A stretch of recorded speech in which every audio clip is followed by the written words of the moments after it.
runtii dalkeenu waa dhibaataysan dhibaatooyinka haystaana dhinacyo badan bay leeyihiin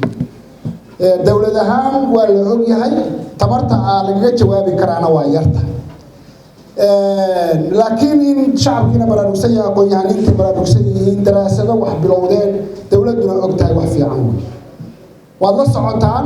sanadka 2019 iyo 2018 budgetka labadaba culayska waxaa la saaray adeegga bulshada aniga wasaaradayda oo ganacsi oo muhiim ah budgetkaygu waa kii 2018 laakiin wasaaradaha waxbarashada iyo caafimaadka waa loo kordhiyay dareenka dawladana waxa weeye inay bulshada adeeggeeda ay waxay hayso ee yar